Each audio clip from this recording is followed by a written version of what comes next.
സിനിമയിൽ ഒരുമിച്ച് അഭിനയിക്കുമ്പോൾ തുടങ്ങിയ സൗഹൃദം പിന്നീട് ജീവിതകാലം മുഴുവൻ കാത്തുസൂക്ഷിക്കുന്നവരുണ്ട്. ഇടയ്ക്ക് ചെറിയ പിണക്കങ്ങൾ വന്ന് സൗഹൃദം തകരുന്നവരുണ്ട്. അങ്ങനെ പിണക്കത്തിലായവരാണ് മമ്മൂട്ടിയും അന്തരിച്ച നടൻ മുരളിയും. ഒത്തിരി സിനിമകളിൽ ഒരുമിച്ച് അഭിനയിച്ചവരാണ് മുരളിയും മമ്മൂട്ടിയും. സഹോദരന്മാരായും സഹപ്രവർത്തകരായും കൂട്ടുകാരായുമൊക്കെ രണ്ടുപേരും അഭിനയിച്ചിട്ടുണ്ട്. പക്ഷേ ഒരിക്കൽ മുരളി മമ്മൂട്ടിയുമായി വലിയ രീതിയിൽ പിണങ്ങി. നേരിൽ കണ്ടാൽ സംസാരിക്കാത്ത നിലയിലേക്ക് പിണക്കം വളർന്നു. സിനിമയ്ക്കുള്ളിലെ പോലെ വ്യക്തിജീവിതത്തിലും അടുത്ത സുഹൃത്തുക്കളായിരുന്നു ഇരുവരും.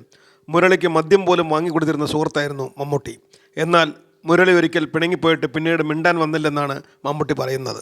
മുരളി പിണങ്ങാൻ മാത്രം എന്താ പ്രശ്നമുണ്ടായതെന്ന് മമ്മൂട്ടിക്കും അറിയില്ലായിരുന്നു. അത് ചോദിക്കുന്നതിന് മുൻപ് മുരളി മരണപ്പെടുകയും ചെയ്തു. അതറിയാനായി മാത്രം നമുക്ക് മമ്മൂട്ടിയുടെ വാക്കുകളിലൂടെ സഞ്ചരിക്കാം.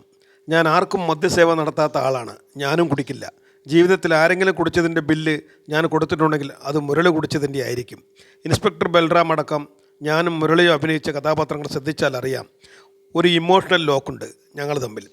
അമരമോ മറ്റേത് സിനിമ എടുത്തു നോക്കിയാലും ഞങ്ങൾ സുഹൃത്തുക്കളോ ശത്രുക്കളോ ആയിക്കോട്ടെ, ഒരു ഇമോഷണൽ ലോക്കുണ്ടായിരിക്കും.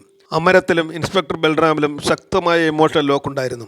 അത്രത്തോളം വികാരപരമായി അഭിനയിച്ചിരുന്നു ഞങ്ങൾ. ഒരു സുപ്രഭാതത്തിൽ ഞാൻ മുരളിക്ക് ശത്രുവായി. ഞാൻ എന്ത് ചെയ്തിട്ടാണ്? ഒന്നും ചെയ്തിട്ടില്ല.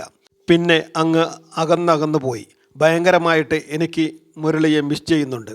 ലോഹിതദാസുമായി ഞാൻ പിണങ്ങിയെങ്കിലും അദ്ദേഹത്തിൻ്റെ മരണം ഞാനുമായി സ്നേഹത്തിലായിരിക്കുമ്പോഴാണ്. പക്ഷേ മുരളിയുടെ കാര്യത്തിൽ എന്താണെന്നറിയാത്തൊരു വ്യഥയുണ്ട് മനസ്സിൽ. അയാൾക്ക് എന്നോട് എന്തായിരുന്നു വിരോധമെന്നറിയില്ല. എനിക്ക് ആദ്യമായി നാഷണൽ അവാർഡ് കിട്ടിയപ്പോൾ ടെലിവിഷൻ ചാനലുകാർ മുരളിയുടെ അടുത്ത് പ്രതികരണം എടുക്കാൻ പോയിരുന്നു. അന്ന് അദ്ദേഹം എന്നെ ഗ്രേറ്റ് ആക്ടർ എന്നൊക്കെ പറഞ്ഞിട്ടുണ്ട്. വേറെ എന്തോ പ്രശ്നം ഉണ്ടായിരിക്കാം, പിണങ്ങാനും മാത്രം. ഞാൻ എന്തെങ്കിലും ചെയ്തെന്ന് പുള്ളിക്കും അഭിപ്രായമുണ്ടാകില്ല. പെട്ടെന്നാണ് മുരളി അകന്നു പോയത്. ഒത്തിരി പേർ നമ്മുടെ ഇടയിൽ നിന്ന് മരിച്ചു പോയിട്ടുണ്ട്. പക്ഷേ ഇതുപോലൊന്ന് ഓർക്കുന്നത് തനിക്ക് വലിയ വിഷമമാണെന്ന് മമ്മൂട്ടി പറഞ്ഞു നിർത്തി. ഒരു കാലത്ത് മലയാള സിനിമയുടെ മുൻനിര താരങ്ങളിൽ ഒരാളായി നിറഞ്ഞു നിന്നിരുന്ന നടൻ മുരളി പെട്ടെന്നാണ് മരണപ്പെടുന്നത്. ഡയബറ്റിക്സ് രോഗിയായിരുന്നെങ്കിലും 55-ാമത്തെ വയസ്സിൽ ഹൃദയാഘാതം മൂലമായിരുന്നു അദ്ദേഹം മരിച്ചത്. പെട്ടെന്ന് മരണമുണ്ടായത് മമ്മൂട്ടി അടക്കമുള്ള സഹപ്രവർത്തകർക്കും സിനിമാ ലോകത്തെയും ഏറെ വേദനയിലാക്കി. ഇന്നും തന്നെ വേദനിപ്പിക്കുന്ന വേർപാട് മുരളിയുടേതാണെന്ന് പല അഭിമുഖങ്ങളിലും മമ്മൂട്ടി പറഞ്ഞിരുന്നു. അമരത്തിലെ അച്ചൂട്ടിയെയും കൊച്ചുരാമനെയും ആർക്കാണ് മറക്കാനാവുക, അല്ലേ?